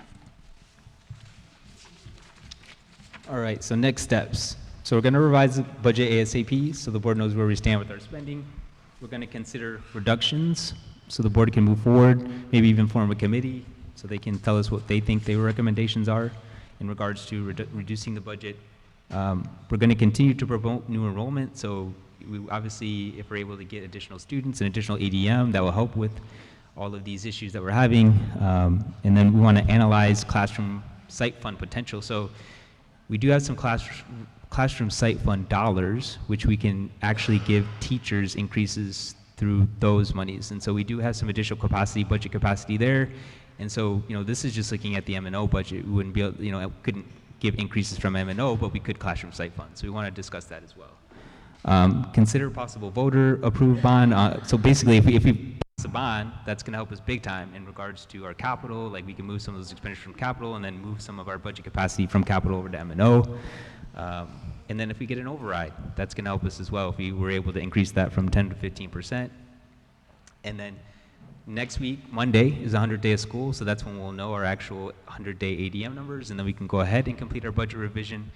And then, as always, the legislature takes until June 30th to actually decide, well, sometimes they have until June 30th, I guess I'll say, to decide on what they're going to give us in regards to additional budget. So, you know, if they do give us some additional monies, then that would help alleviate some of these issues as well. So hopefully they're over kind of negotiating and working some things out in our favor.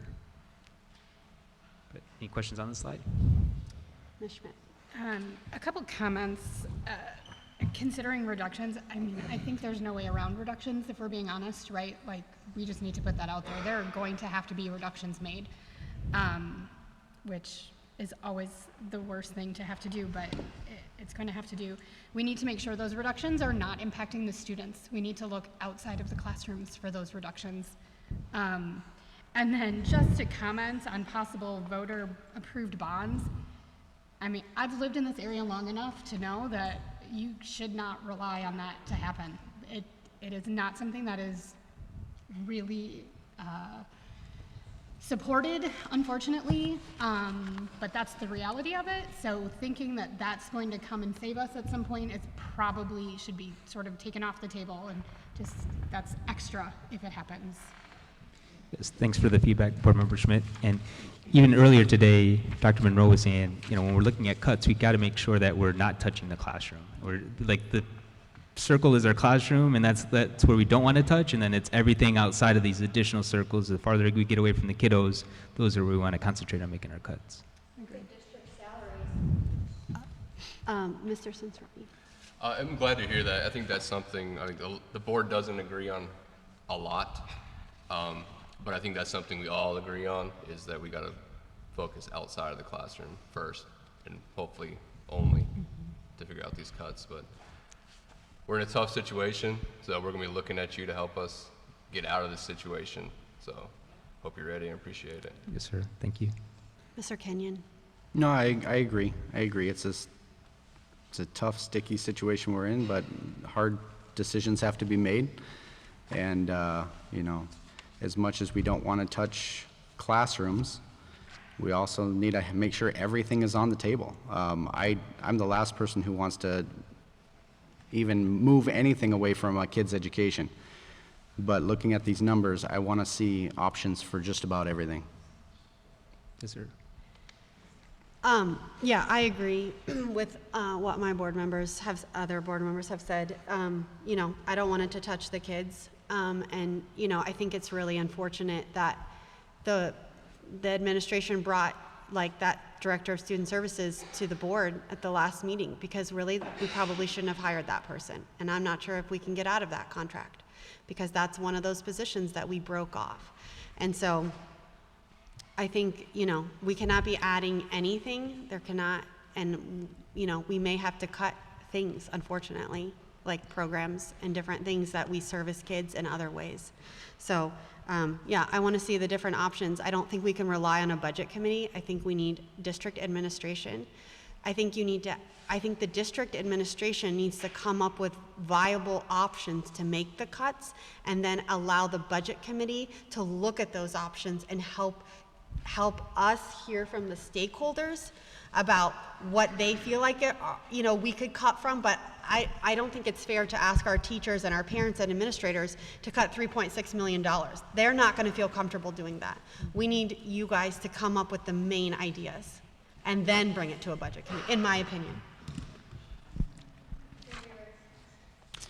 If Thanks, I Vice could, just President. one last comment. When administration does bring things back, I would like to see what it looks like without Loretta Zumbro opening versus with. I still think we need to make sure we have that room for growth. There's a lot of growth happening, and if we can't catch these families, they will go elsewhere. And if you're trying to say that somebody who just moved in the north part of our district is going to have to be bused halfway down or all the way down to Estrella or Rainbow Valley, parents aren't going to want to do that. So it's just, we have to be smart as a board as well as look at all the options on the table. So, Yes, sir. Did anybody else want to add anything? If there are no further comments, we will go ahead and adjourn the special meeting at 6:47.